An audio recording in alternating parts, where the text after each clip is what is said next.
Hello, this is wmpyr here with a different video from usual.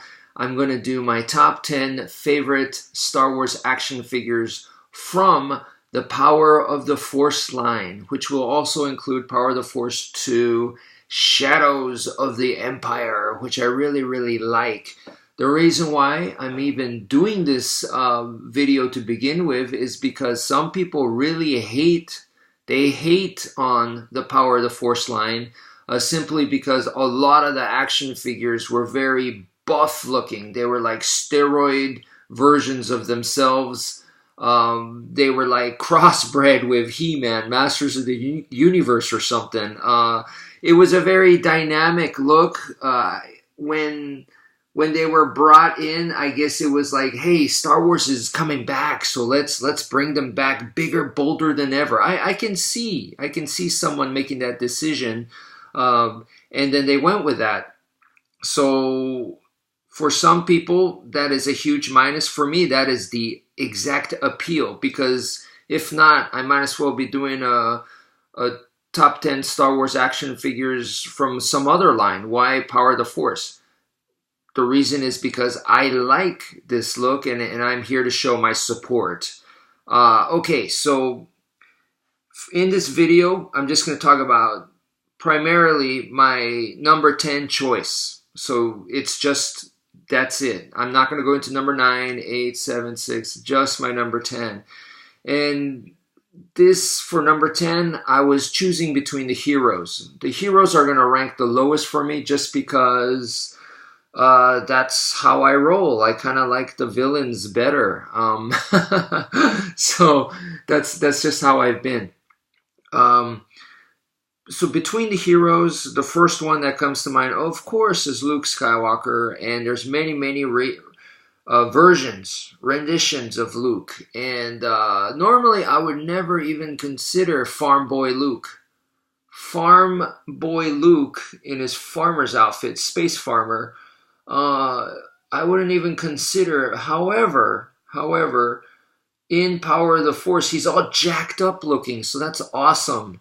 I think that is so cool. So all of a sudden, he's a contender.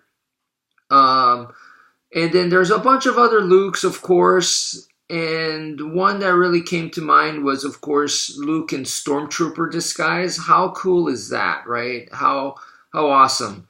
But then from Shadows of the Empire, we have this one, Luke disguised as an Imperial Guard, and definitely 100% to me, this is cooler than Luke and Stormtrooper. If Luke and Stormtrooper was cool, this is even cooler, because you're not just talking about a regular Stormtrooper. Now it's an Imperial Guard, and it's not the Imperial Guard that we've seen, like in Return of the Jedi and stuff. This is different looking.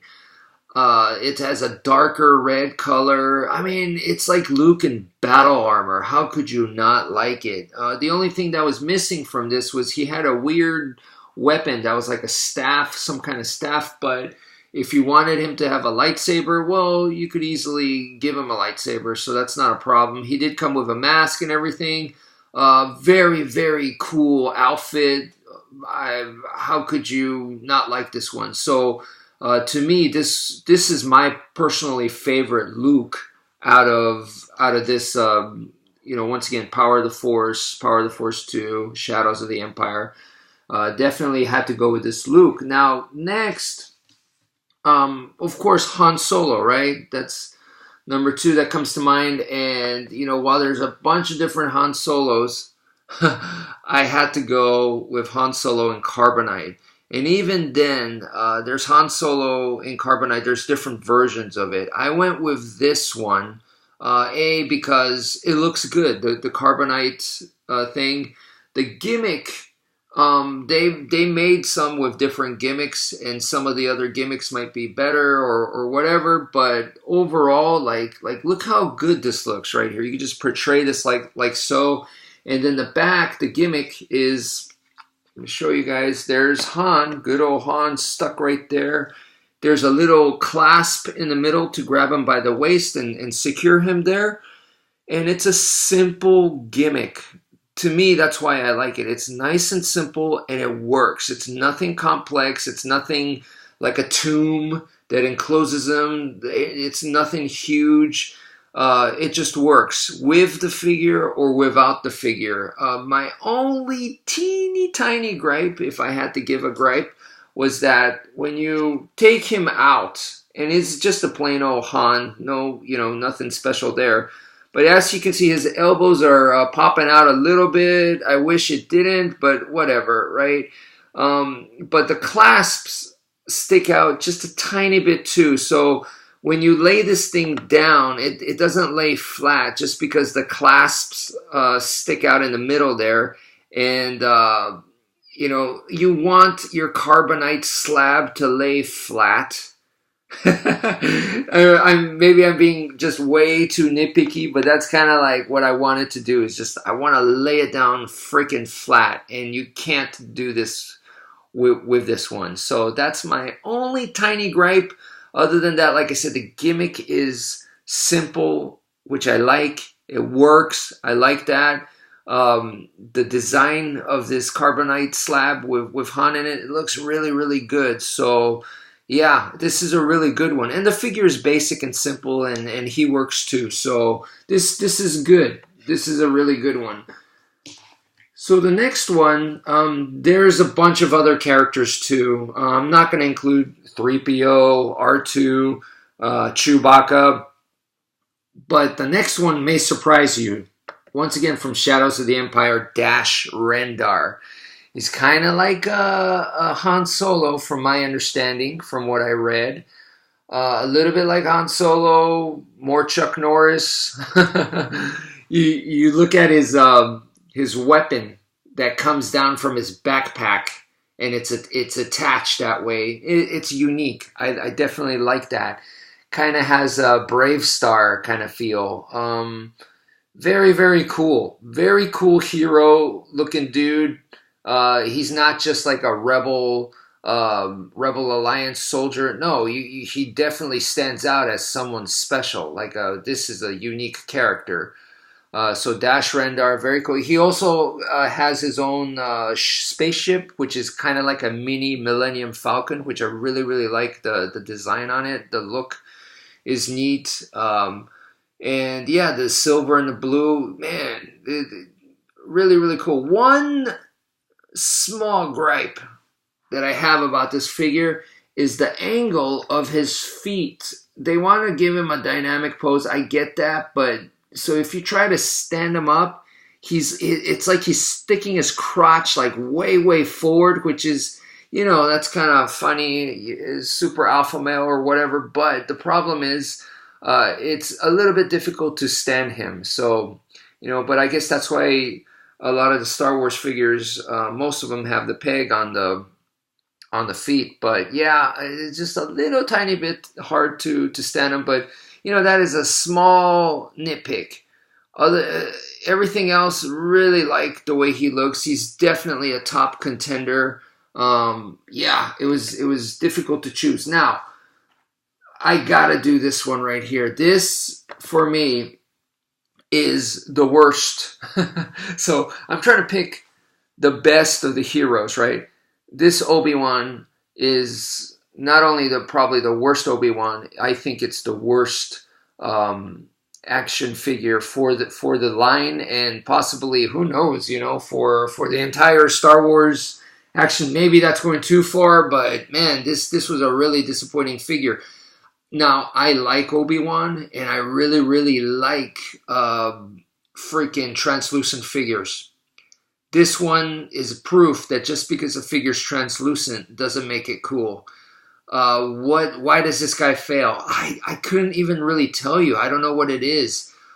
He has no articulation, so that's huge minus, which is something that I didn't think would really bother me because obviously, if I was into articulation, I would get the more ultra-modern stuff, and I'm not a huge... I like Imaginext, so that should tell you right there. I like the old-school Muscle and OMFG, the Kinnikuman Kinkeshi stuff. Those guys have zero articulation, so you think it wouldn't bother me too much, but it does.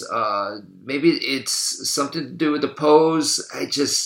So this is just a brief mention. For me, this was one of the worst figures. Very, very disappointing. I really, really wanted to like him, and I think I tried really hard. And maybe in the beginning, my opinions were, hey, you know, he's pretty cool, whatever, I like him. But now it's just changed to where I am highly disappointed with this figure, and you know, whatever though, because I got plenty of cool ones. But yeah, I just wanted to get the word out. And so who did I end up picking for the number 10 spot? Who is the king of the heroes for me? And, you know, that was this guy right here. Boom. So this is my choice. Sorry I had to show you all this other stuff, but there were kind of like a little stories there. And this is my end result. Mr. Lando Calrissian. He doesn't have a cool weapon coming off of his backpack. He's not in disguise. It's not the skiff guard version. It's just plain old Lando. He doesn't come with carbonite. He's not translucent. No gimmicks really with this guy. It's just him, bare bones minimum. Why then did I pick Lando? Well, the thing is, if you look at the vintage Kenner Lando, I could care less. I could care less for that figure. But here, for Power of the Force, to me, it's the coolest hero. So that alone is huge. Why did this happen? Well, it's really the sculpt, the muscles, the bulging muscles, the bell bottoms. This look, the hairstyle, the face mold, everything. And the way his cape is put on, the way it's like lazily put on just on his shoulders, not even like a full, you know, on the neck cape. It's just kind of like a pimp's coat, right? He's pimping it for sure. I don't know why the underground toy guys haven't made this guy like in pink or, you know, leopard colors or, I mean, this is the most obvious thing to do. I mean, to customize this guy, and it would be so freaking awesome. Lando, man, really, really impresses me.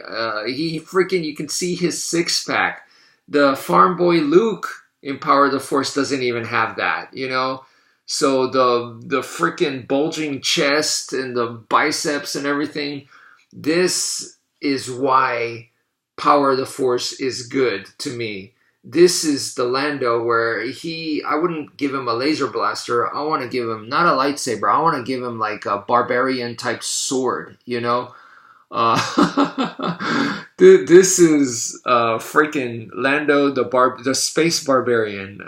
This is why I like this line, and it kind of reminds me of that. And it's just simple, and it stands out, and yeah, I totally dig it. I totally dig it. So this is my number 10 choice. I look forward to doing, you know, the rest, 9, 8, 7, 6, 5. So please look forward to those videos. Thank you for viewing, and take care, folks.